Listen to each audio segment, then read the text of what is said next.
right, we're back. This is Riders of the Dawn. I'm Jay. And I am Stu.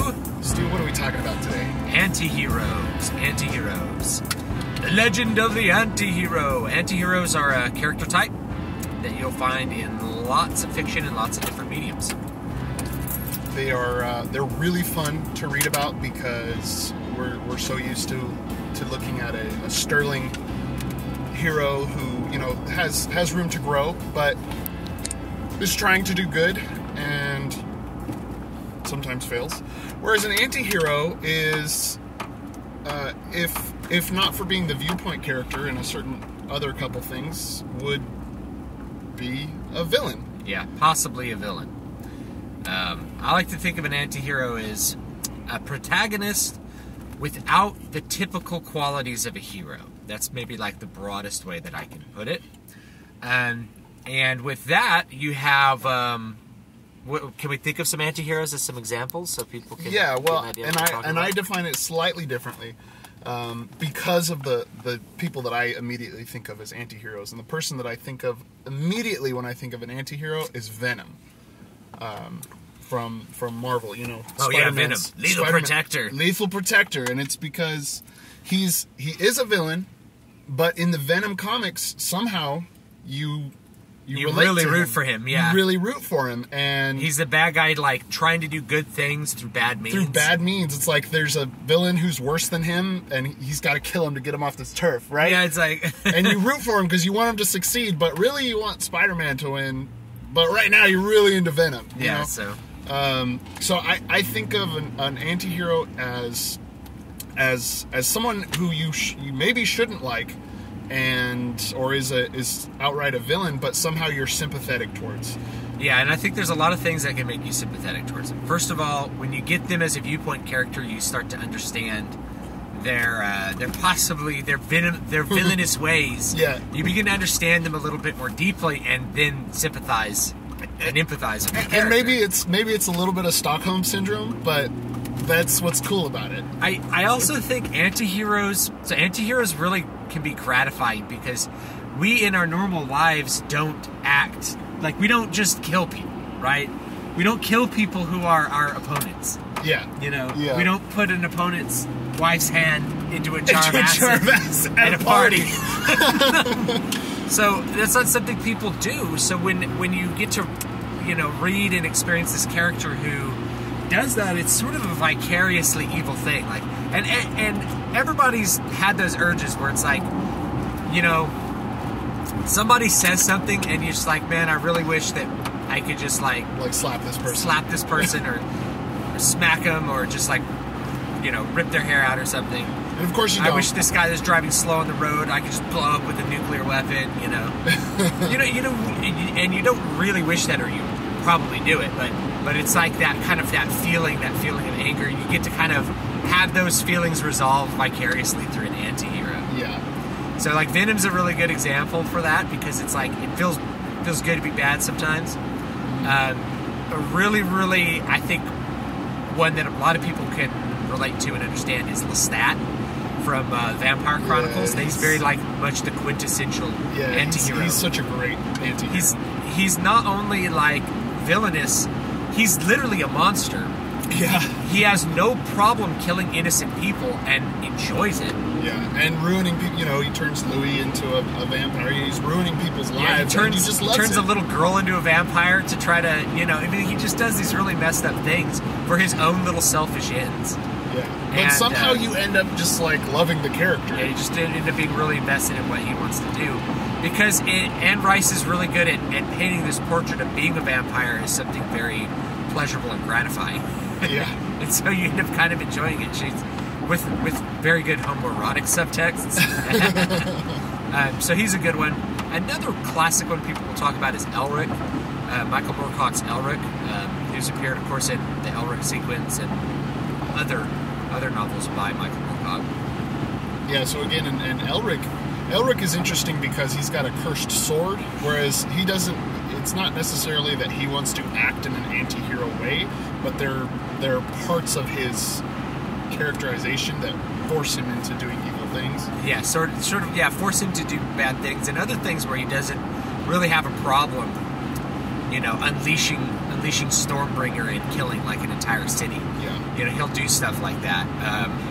He's really, to me, it's why I use kind of a broader topic. A lot of people think of him as I use a broader definition. A lot of people think of him as an anti-hero. Yeah. I think of him as like a just much more flawed and tragic hero than what you usually get in fantasy literature, and that's part of what makes him interesting.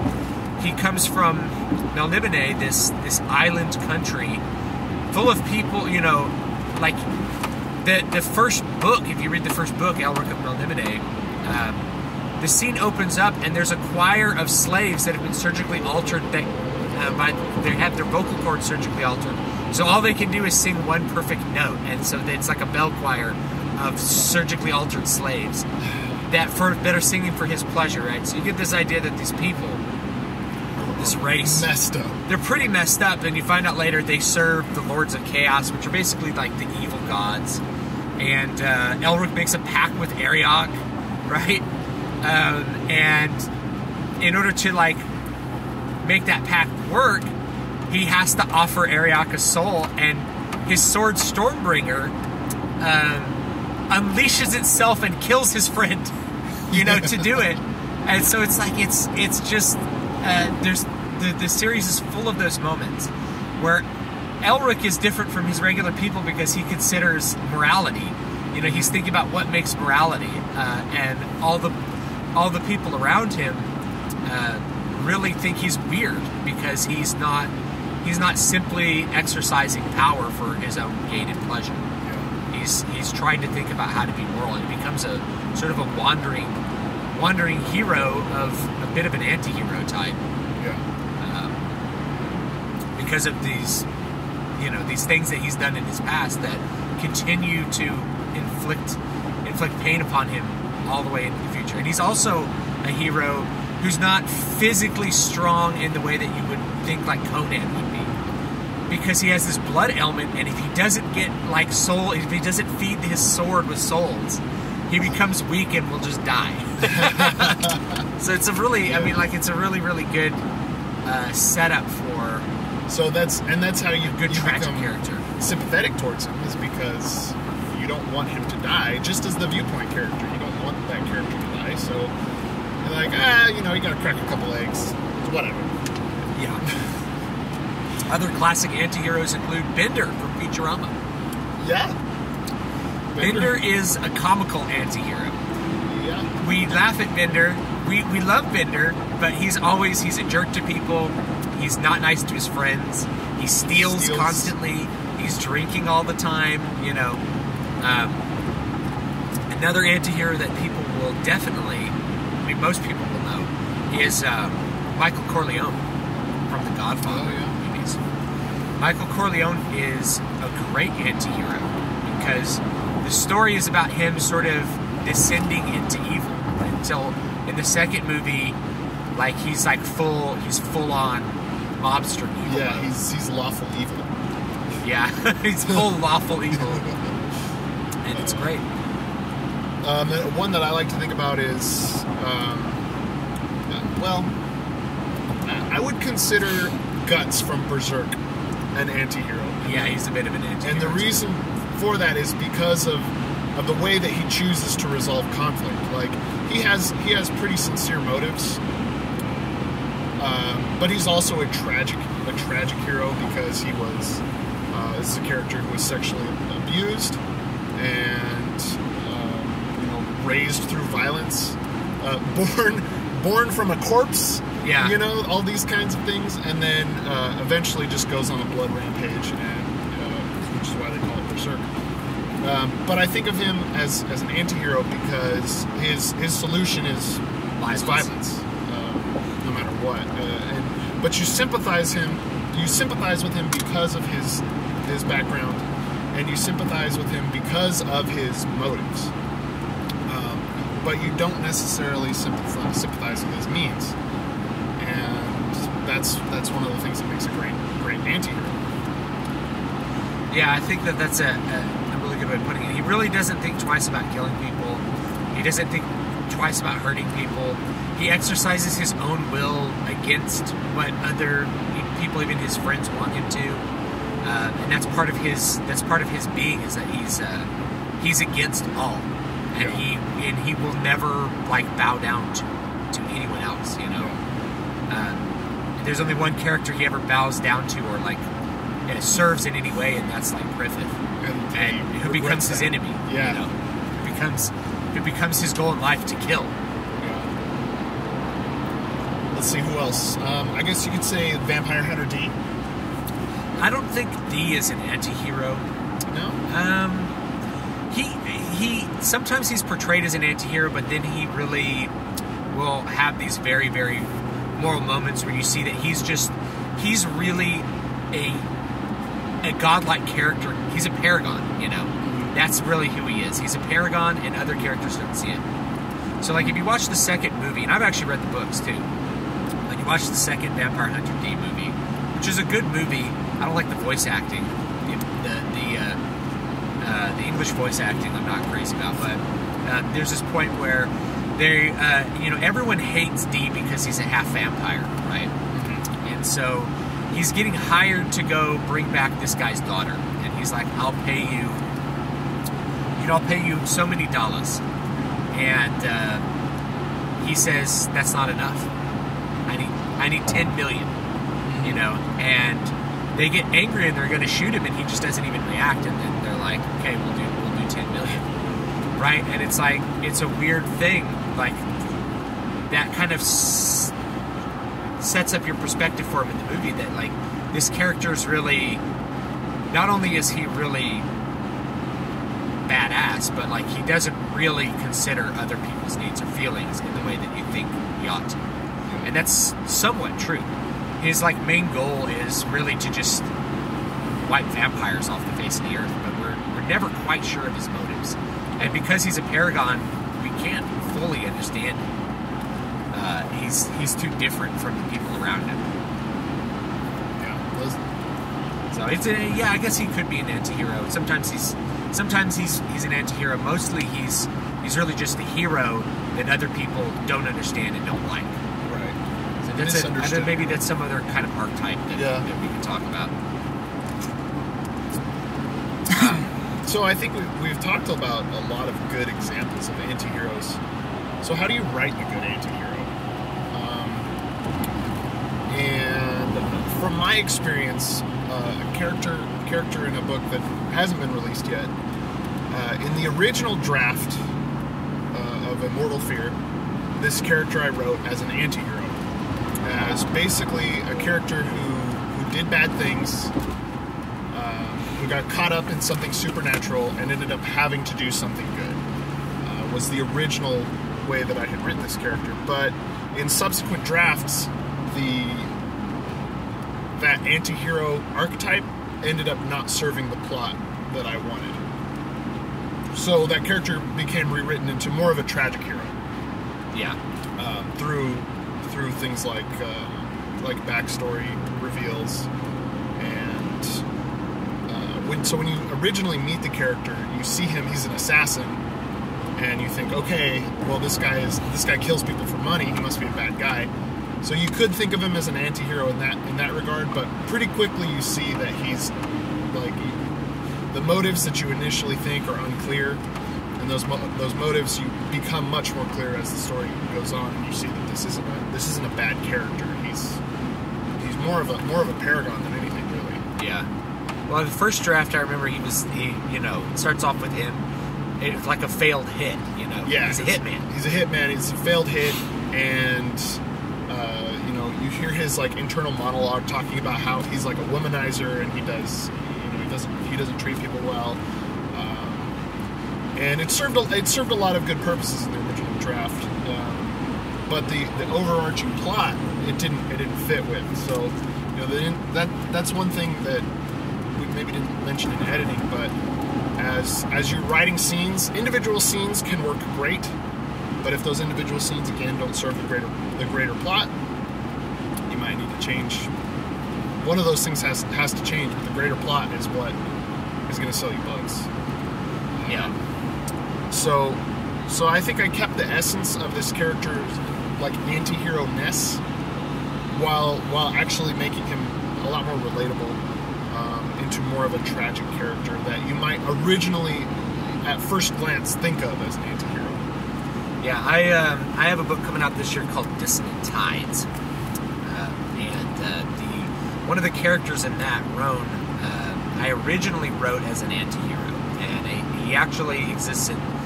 If you're a very good detective, you might be able to find these stories on my websites. But he existed in some prior stories as a like thief and murderer for hire, who's really not conflicted about what he does at all. And that's really what an anti-hero is. An anti-hero, he doesn't have like, oh man, I need to be virtuous, right? So he didn't have that particular motive at all. And in this main book, his growth curve is about trying to get over being that person. So it's sort of, he was an anti-hero in a sense, and really he was just a villain, because in the perspective of that book, that most of that stuff's in the past. So he has a villainous past. But when you look at the stories that I wrote before, it's from he's a viewpoint character, and you're sympathizing with his struggle to steal and kill. So it's really like an attempt to be an anti-hero. So how do you write an anti-hero? Well, I think the first thing that you have to do is you have to provide the audience some reason to care about that character on some level. Yeah, but you try to do that with heroes too. So I think what makes the first step would be to make a villain that you like. Yeah, and then somehow make him relatable. And in fact, in some storylines of X-Men, you see Magneto as kind of a relatable character. Yeah, I wouldn't call him. He's not an anti-hero because he's not really a viewpoint character. But you just you understand him as a villain. He's a Holocaust survivor. Yeah, and those sorts of things. So if you think about that, and then you can kind of move backwards in your relationship to the view of this character until you get to a point where you think, I like this character. He's kind of a dick, but I think I'm okay with it. Yeah, what are the things that really make people sympathize with the character? It's going to be things that are similar to their experiences. So if you can paint an experience that is understandable, that person can then relate to, then they have an understanding of this character. And you can do that regardless of whatever kind of character you do. So if you have a flashback of them being bullied, then maybe that's a really common experience that people have. Another thing you can do is you can have the character do things, like we've said before, that are kind of vicarious. Do things that you really sometimes wish you could do. So I'll give you an example. It's this movie called 187 with Samuel L. Jackson that teachers really love. And the reason they really love it is that the teacher in the movie becomes this guy who starts killing the bad kids at school. So he goes around killing these gang members, right? So it's an anti-hero kind of thing, right? So he goes around killing these gang members that are messing up the kids he likes after he gets in trouble at work. And so, he kills one by shooting an arrow full of, heroin into him. It's really hilarious. I've never seen this movie, man. What? Oh, dude. It's great. It's great and bad at the same time, but it's mostly just, it's really satisfying. You're like, yes, he kills the guy we don't like. So when somebody does an action that you know is not probably, morally okay. It's not the way that you would normally go about it. It's kind of like vigilantes, right? Vigilantes are usually anti-heroes. If you think of the Punisher, right? So a vigilante is usually an anti-hero on some level because he's killing people that you want killed, but you're not supposed to kill them that way, right? Or maybe you have a character that tortures bad guys to death, and you're like, yeah, that's satisfying on one level. But I'm not. That's not what I'm trying to do. And it's interesting that you bring that up, because when you think of vigilantism, the first character I think of is Batman. But I don't really think of Batman as an anti-hero. Yeah, well, Batman doesn't kill people. That's right. If Batman were just like, if he swooped down and he didn't like beat up the robbers to give them to the police, so then if he just swooped down to the robbers and slit their throats, yeah, then he would be an anti-hero. Then he would be a straight up anti-hero, and it'd be a really good one, you know. Yeah. People get really satisfied when bad people get what's coming to them, even if it's like we want bad people to suffer bad means. So that's one way that I think you can make an anti-hero really, really functional, is that he does the things you wish to do. Like there's a point in one of the Elric books where Elric has been manipulated through like poison and this poison antidote kind of setup to do something that he doesn't want to do, and so when he comes back to this character that's manipulating him, he pulls out his sword Stormbringer and kills him and steals his soul. That's like punishing this character. But he doesn't stop there. He kills every single character in that character's household. He kills every single nobleman in the city. He spares almost no one except for beggars and peasants. He goes on a killing rampage, killing all the people that are bad. And it's a really satisfying thing. Even though you know that that's probably not the right thing to do. Yeah. It's what you want to do, and that's what kind of makes that anti-hero action feel good. Yeah. And there's a book with an anti-hero that I really liked was the Broken Empire series with Jorg. Jorg is like this, well, I pronounce Jorg. Yeah, for sure. Jorg. He's this like 14-year-old prince. Where you're like, this is some pissant kid, and the first book kind of reads like a high school fantasy in some ways, because you're like, there's no way a 14-year-old kid could do this. But if you kind of pull up past that, you can really see what a great anti-hero this is. Yeah, he's serving his own wants, his own visceral wants constantly, and that's what makes him an anti-hero. You know? And what's great about it is, I remember the Broken Empire is one series. The second series that the same author wrote, I'm trying to remember the author's name, Lawrence, I think. Yeah, Mark Lawrence. Mark Lawrence. And the second series was called The Red Queen's War. You have this crossover between Jorg from the first series and the current protagonist, who in his own right is an anti-hero. Of course, I can't remember his name. But he's like a coward, and again, he serves his own needs, but instead of through violence, he does it through cowardice. And these two characters meet up, and Jorg and the Viewpoint character in Red Queen's War owes a lot of money to this really powerful guy who has a notorious history of torture and mutilation to get his money back. So he's finally coming back to his homeland, and I don't know if I want to spoil this. Anyway, the characters meet up and ends up like really satisfying, awful violence ensues. I'll say that. And you're really like, oh, that was so satisfying, because you hate this character. And you get to see what's coming to him. And you want to see him get what's coming to him, and it makes the Viewpoint character so much more of a badass. Yeah. Another one that a lot of people may have watched is House of Cards on Netflix. That has exclusively anti-hero characters. There are no heroes, right? And that's kind of the point, is they're trying to write something about politics. And so they do that pretty much exclusively. They have the characters like screw over this guy who screwed them over, and it's like it feels satisfying. I actually got very fatigued watching that show, though. So I think you can take it too far, and if there's nothing redeemable or like sympathetic about a character, a viewer or a reader can can tune out to that, unless they themselves are like a total sociopath. Or sociopaths, yeah. Yeah. So again, talking about your audience, is your audience a bunch of sociopaths?